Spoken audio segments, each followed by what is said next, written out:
의료기기 보험부 최의원입니다. 제가 오늘 발표할 강연은 기초탄탄 의료기기 업체라면 꼭 알아야 할 보험등재 101이라는 제목으로 준비를 해봤습니다.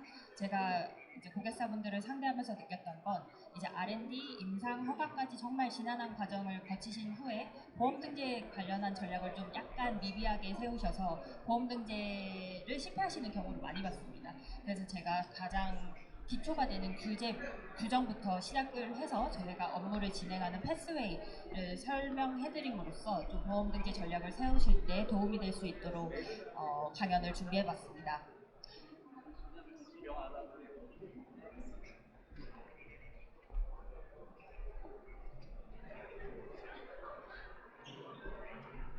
네, 그래서 오늘 강연은 총 3가지 파트로 구성이 되어 있습니다. 첫 번째로는 이제 의료기기 보험등재 패스웨이 전반에 대해서 말씀을 드리고, 그 다음으로는 이제 건강보험 제도에 대해서 말씀을 드림으로써 저희 보험등재가 도대체 왜 이루어져야 하는지 알려드리도록 하겠습니다. 마지막으로는 보험등재 하우투라고 해서 이제 개별 업체별 제품의 특성에 따라서 어떤 방식으로 보험등재 전략을 수립하실 수 있는지 저의 팁 알려드리도록 하겠습니다. 네.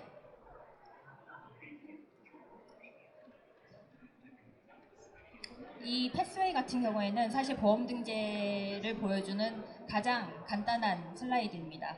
그래서 앞쪽에 이제 R&D와 이제 임상은 빠져 있긴 하지만 R&D, 임상, 의료기기 허가까지 모두 마치시고 나시면 이제 여기 보험 등재라는 결과까지 도달하는 데에 많은 절차들이 있습니다. 그런데 이제 이 절차들을 탐에 있어서 저희 기술이 기존의 보험 등재 리스트에 리스팅이 되어 있는 기존 기술이냐 혹은 신의료 기술이냐에 따라서 거치시는 절차들이 간략할 수도 혹은 굉장히 길 수도 있습니다.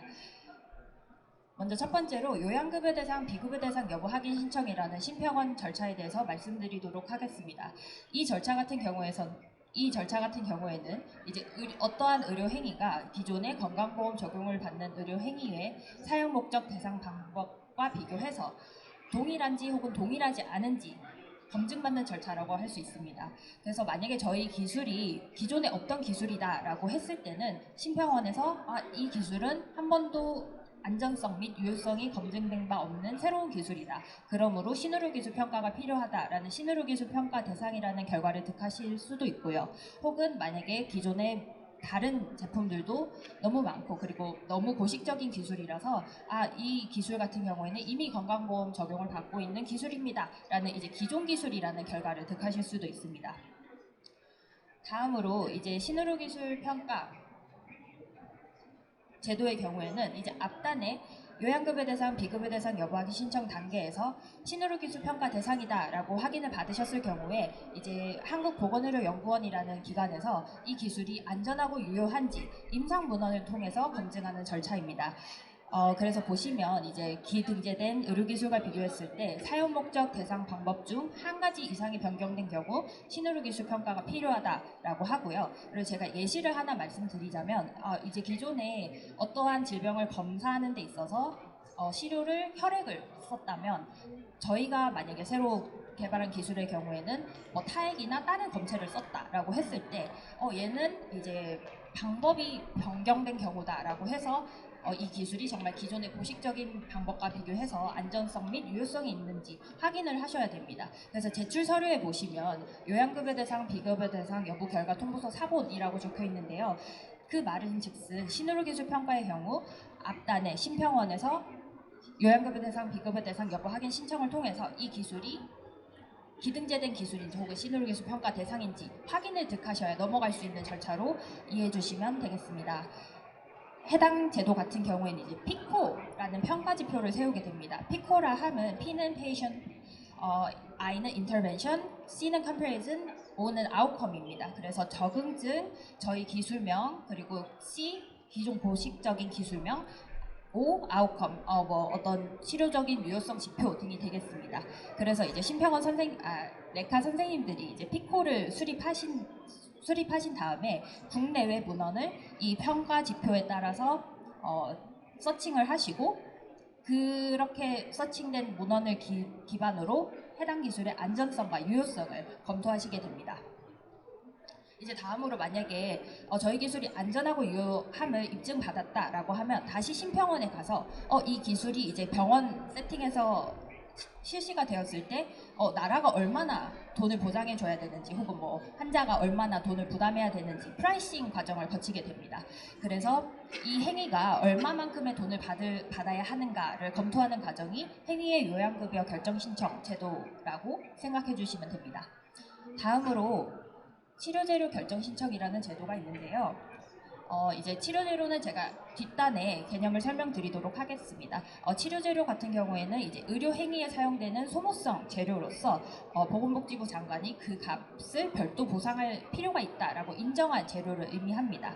그래서 이 치료재료 같은 경우에는 상한금액이 급여 제품인 경우에는 상한금액이 정해지거나 비급여 제품인 경우에는 그냥 이제 리스팅만 되는 개념이라고 봐주시면 됩니다. 네, 이제 제가 의료기기 허가와 신의료기술 평가의 차이에 대해서 좀 설명을 드리고자 합니다. 제가 고객사분들 문의를 듣다 보면 이제 의료기기를 허가받는 것이 즉 의료기술에 대한 인정을 받는 거다라고 동일시 하시는 경우가 있는데 상이한 개념입니다. 먼저 의료기기 허가 같은 경우에는 개별 의료기기가 안전하고 유효한 의료기기인지 어떠한 뭐 각종 시험 자료들을 통해서 확인을 받는 절차라면 신의료기술 평가라는 그런 의료기술에 대한 평가는 의료기기를 활용한 의료행위가 안전하고 유효한지를 검증하는 절차입니다. 그래서 예를 들면 이제 의료기기 초음파를 예로 들어보겠습니다. 기존에 A사, B사 초음파 장비가 있고 저희는 이제 C사인데 새로운 저희가 초음파 장비를 개발을 했습니다. 그래서 이제 이 제품을 사실 진료 현장에 팔기 위해서는 의료기기 허가를 득해야 되기 때문에 저희 제품을 이용한 뭐 자료들을 이용해서 식약처에 의료기기 허가 신청을 하면 이제 의료기기 품목 허가를 득하게 되죠. 그런데 사실 이 초음파라는 게 간에 적용되느냐, 뭐 신장에 적용되느냐, 어떤 적용되는 부위 혹은 또 목적에 따라서 그런 기술이 여러 가지로 분화될 수 있습니다. 즉 초음파 장비를 이용한 경우라도 의료기술의 경우에는 다양하게 이렇게 분배될 수 있다는 것을 의미합니다. 그래서 이제 만약에 저희가 초음파로 기존에 간만 봤다가 저희는 대장을 봐요. 이게 되게 당연한 거긴 하지만 만약에 새로운 적응증을 본다라고 했을 때는 이제 새롭게 의료기술에 대한 평가를 진행하셔야 된다고 이해해 주시면 되겠습니다. 그리고 가장 중요한 것은 이제 의료기기 허가를 신청할 때는 사실 제조 수입회사가 제출한 시험 자료를 근거로 식약처 선생님들이 검토를 하신다면 신의료기술 평가 같은 경우에는 국내외 임상 문헌을 통해서 이 기술의 안전성 및 유효성을 검증합니다. 그래서 이 시험 자료와 퍼블리시된 임상 문헌은 다른 개념임을 좀 잡고 가셔야 추후에 이제 보험 등재 신청하실 때도 앞단에 이제 임상 자료를 미리 구비하신다거나 이런 전략을 세우실 수 있을 것 같습니다. 네, 다음으로 이제 조금 더 제가 직관적으로 이해하실 수 있도록 그림을 준비해봤는데 의료기기 같은 경우에는 똑같은 매스라도 A사, B사, C사, D사 제품이 있다면 이 A사, B사, C사, D사 제품 모두 의료기기 허가를 득해야 합니다. 그런데 의료기술 같은 경우에는 사실 의료기기 업체별 그런 브랜드가 중요한 게 아니라 이런 매스로 어떤 신장을 절제한다든지 위를 절제한다든지 이런 것들이 중요하기 때문에 오히려 의료기술의 평가에 있어서는 유사제품을 활용한 의료행위까지 포괄적으로 검토하게 됩니다. 그럼 예를 들자면 이제 매스로 만약에 신장을 절제하는 기술과 비교되는 행위는 만약에 레이저 수술기를 이용해서 절제하는 그런 기술과 컴패리즌이 된다고 봐주시면 됩니다. 네, 이제 아까 말씀드렸다시피 의료기기 허가용 임상과 의료기술 평가용 임상은 차이가 있습니다. 똑같이 임상이라는 단어가 들어가지만 식약처 허가를 위한 임상 자료는 사실 이제 시험 자료 정도이고 그리고 이제 기술 평가를 위한 임상 평가는 이제 이렇게 식약처 허가 때 사용한 임상 자료뿐만 아니라 퍼블리시된 임상 문헌을 통해서 평가가 되게 됩니다. 네, 이제 하나 더 예시를 들어보도록 하겠습니다. 이제 예시로 제가 가져온 제품은 팽창형 분만 촉진 벨트를 이용한 질식 분만이라는 기술입니다. 이제 저희 출산 시에 의료진이 이제 산모 배 위에 올라가서 이렇게 푸싱을 하는데 그거를 이제 이 제품으로 대체를 하는 개념입니다. 그래서 기술 개요를 보시면 이렇게 적응증 분만 이기 산모를 대상으로 이러한 분만 촉진 벨트를 이용해서 산모의 상태에 따라서 이렇게 압력을 가함으로써 분만을 유도하는 그런 기술입니다. 그래서 이 제품이 식약처 허가를 득할 때는 이제 임상시험 결과 보고서를 냈고 시험 결과가 이제 기기 사용 시 분만 이기의 경과 시간을 단축했다. 그러니까 분만에 걸리는 시간을 단축했다라는 결과를 득했습니다. 그래서 검토 결과 2등급 의료기기 제조 이제 2등급 의료기기로 품목 허가를 득했습니다. 그래서 이 의료기기가 품목 허가를 득한 이후에 이제 새로운 의료기술이다 보니까 평가를 진행을 했는데 평가에 냈던 자료는 이제 허가 때 냈던 임상시험 자료와 그리고 임상 문헌을 제출을 했습니다. 근데 여기 보시면 이제 식약처 의료기기 허가 때는 이 제품을 사용함으로써 분만에 소요된 시간을 2시간 줄였다라고 나왔는데 오히려 문헌 평가를 해보니까 사실 2시간을 줄인 거에는 딱히 임상적 유효성이 없다라고 평가가 되었습니다. 그 결과 이 기술의 경우에는 평가가 탈락됐고 건강보험권 진입이 탈락된 사례가 있었습니다. 그래서 이제 의료기기의 허가를 득했다고 해서 반드시 의료기술에 대한 결과를 득할 수 없다는 점을 말씀드리고 싶었습니다. 네, 이제 건강보험 제도의 이해에 대해서 말씀드리도록 하겠습니다. 제가 퀴즈를 하나 준비했는데요. OX 퀴즈입니다. 의료기기의 보험 등재에서 보험은 민간의료보험을 의미한다. O일까요? X일까요? 네, X입니다. 의료기기의 보험 등재에서 보험은 국민건강보험을 의미합니다. 저희 국민건강보험 같은 경우에는 이제 강제로 가입되는 제도이고 그리고 저희가 돈을 내다가 만약에 의료 서비스를 받아야 되는 상황이 생기면 저희가 병원에 가서 서비스를 받게 됩니다. 그런데 이렇게 저희가 냈던 보험금에 대해서 서비스를 받는 것이 2가지 카테고리로 나눠지게 되는데요.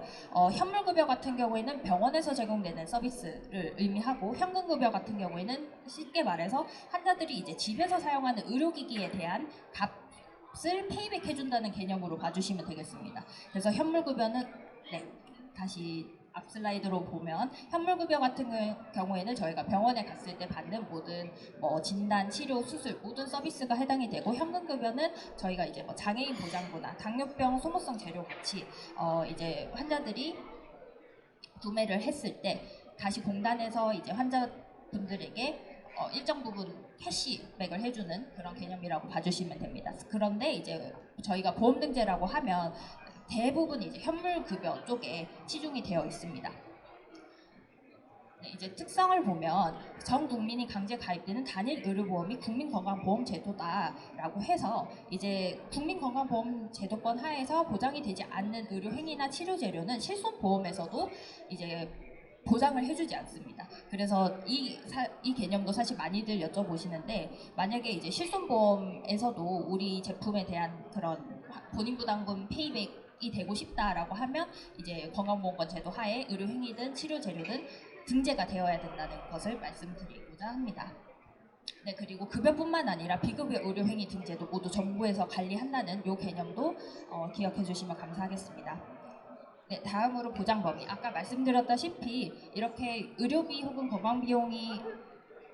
건강비용은 이제 나라에서 보장을 해주고 있는 개념이고요. 이렇게 실손보험이나 정액형 보험 같이 사보험에서 페이백을 해주는 부분은 이제 환자 본인 부담금에 대한 부분입니다. 네, 다음으로 넘어가면 이제 요양급여의 종류라고 해서 이제 앞서 말씀드렸던 현물급여의 경우에는 행위, 치료재료, 약재 이 3가지 카테고리로 나눠지게 됩니다. 근데 이제 약재 같은 경우에는 의료기기와 별개의 개념이므로 제가 말씀드리지 않고 의료기기의 경우에는 의료행위와 치료재료의 보험 등재가 필요하다라고 봤을 때 의료행위는 요양기관이 제공하는 의료 서비스, 즉 진찰, 검사, 처치, 수술 등이 해당되고요. 이 금액 결정 같은 경우에는 사실 저희가 만약에 병원에 가서 감기 치료를 받았다라고 하면 몇천 원 이렇게 나오잖아요. 근데 요 몇천 원이 나오는 구조가 이 감기 치료라는 행위가 있을 때 요 행위는 90점으로 고시가 나게 됩니다. 그러면 요 90점 곱하기 매년 개정이 되는 점수당 단가, 환산지수라고 하는 그 1점당 몇 원이라고 하는 점수를 곱하고 그리고 종별 가산율이라고 해서 뭐 저희 나라는 이제 종합병원, 상급종합병원으로 이렇게 급이 나눠져 있잖아요. 그 병원당 조금 가산율이 다릅니다. 그래서 그렇게 뭐 25%나 35%를 더하면 아까 말씀드린 뭐 감기 치료 비료는 몇천 원이다라는 그런 계산이 나오게 됩니다.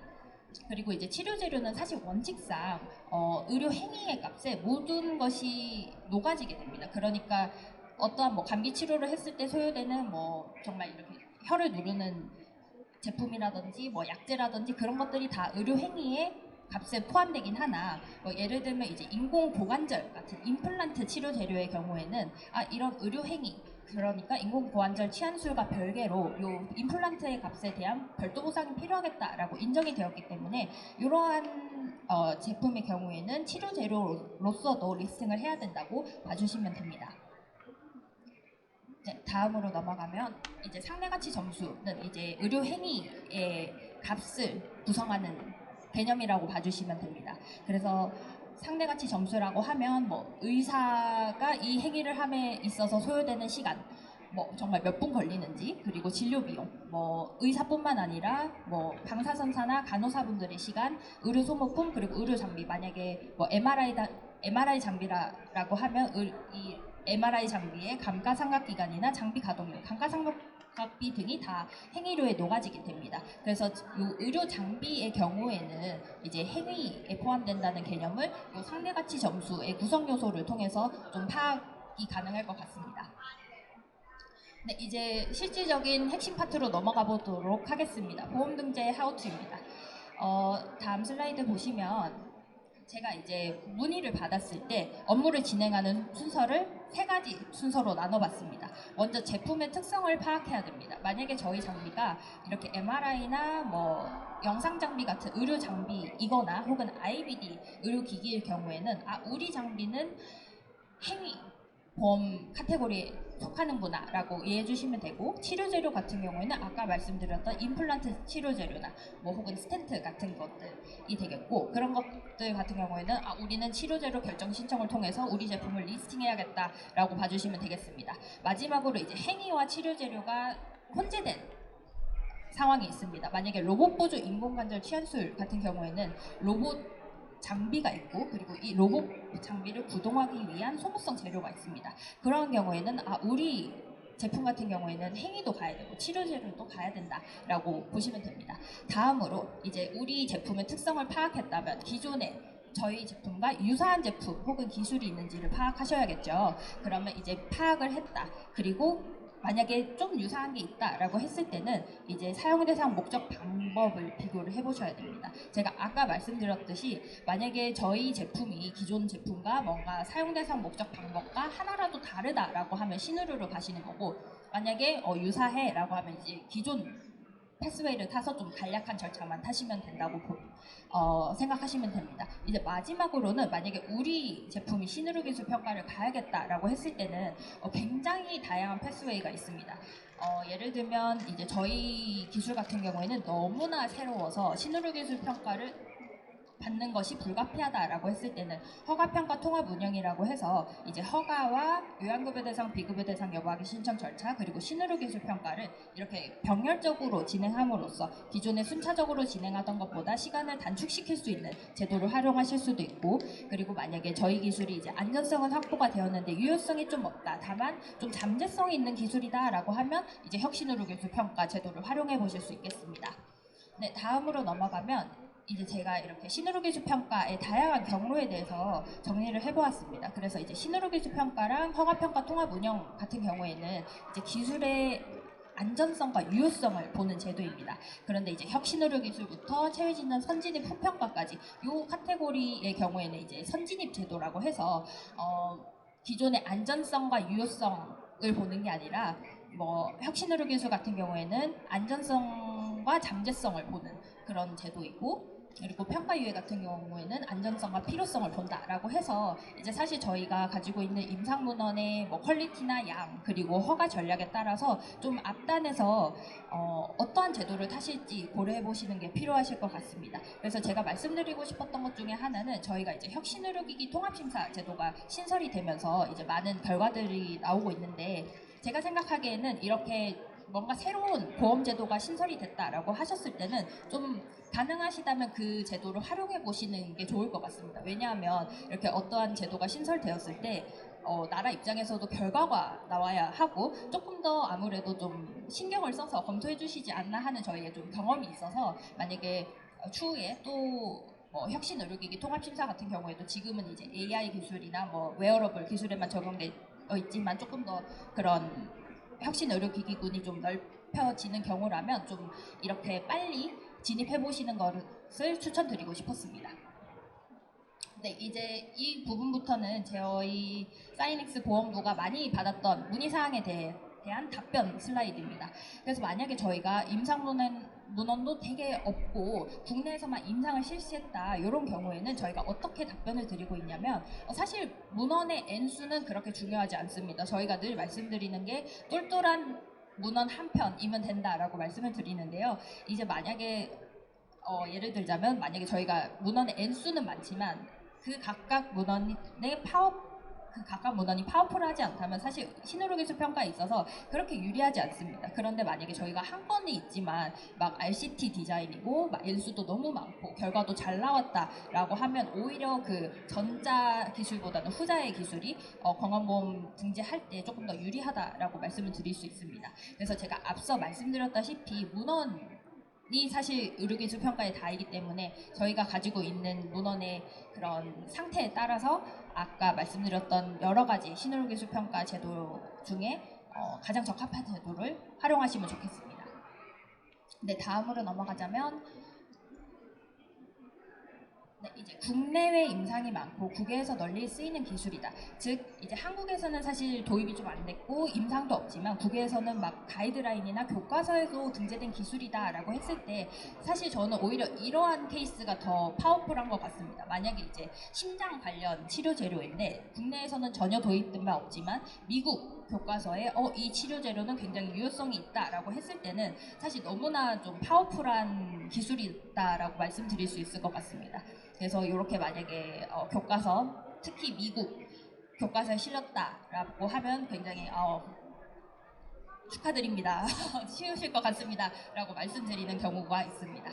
네, 다음으로 이제 혁신 의료기기와 혁신 의료기술의 차이에 대해서 좀 말씀드리고 싶었습니다. 사실 저희 이제 통합심사 제도가 활성화되면서 혁신 의료기술과 혁신 의료기기를 좀 동일시 하시는 분들이 많으셨던 것 같습니다. 그런데 사실 저희가 지금 혁신 의료기술 통합심사로 이제 도입이 되는 기술들 같은 경우에는 혁신 의료기기로도 지정이 되고 혁신 의료기술로도 지정이 되는 게 맞습니다. 그런데 일반적으로 지금 혁신 의료기술로 인정받은 제품들 중에서 모두가 혁신 의료기기로 지정을 받은 건 아닙니다. 그래서 이거는 정말 저희 제품의 특성에 따라서 혁신 의료기기로 지정받는 것도 쉽고 혁신 의료기술의 그런 안전성과 잠재성을 가지고 있다라고 했을 때는 이제 둘 다 가시는 게 맞지만 무조건 저희가 혁신 의료기술을 가야 되니까 혁신 의료기기로도 지정을 받아야 된다라는 개념은 아니라는 거 말씀드리고 싶었습니다.